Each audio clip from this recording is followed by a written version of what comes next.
770 hectares of mangroves wiped out across the island within 20 years. It's the findings of a new World Bank study on the state of Jamaica's wetlands. This evening, we highlight calls for better solid waste management as pollution continues to kill and threaten the island's wetlands. Krista Campbell reports.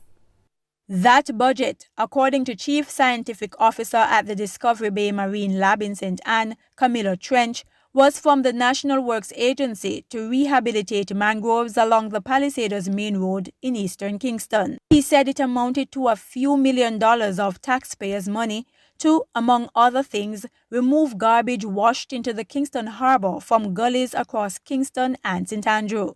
That garbage ended up in the mangroves of Refuge Cay, just about half a mile off the coast of Port Royal.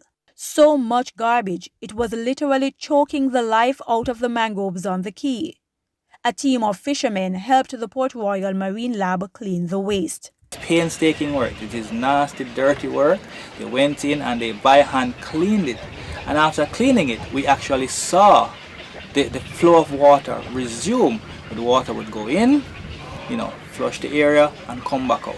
And we actually started to see Refuge Cay improve. Immediately after we stopped cleaning, the garbage would come back because obviously the source of the garbage hasn't been stemmed yet.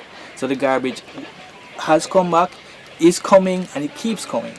But in the areas that have the barriers or booms that we've put out, we've seen less garbage. Free gifts from the Kingston Freeport Terminal, KFTL, also helped keep away garbage from the area. KFTL used the silt screens to protect the sunken city of Port Royal when it was dredging the Kingston Harbor to widen its shipping channel in 2017. The Port Royal Marine Lab repurposed those screens into garbage barriers.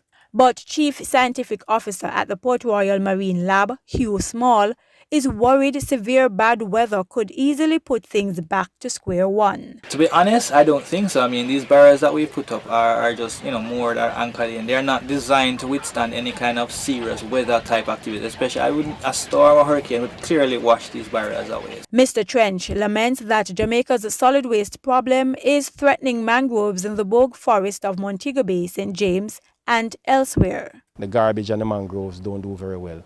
They don't do so badly with sewage if it's in small quantities. Actually, right across the world, they use mangroves as what you call phytoremediation. They actually channel treated sewage, maybe secondarily treated sewage, into mangrove areas. And the mangroves actually, they are a sink for nutrients. They absorb a whole lot of nutrients. So they do pretty well up to a point.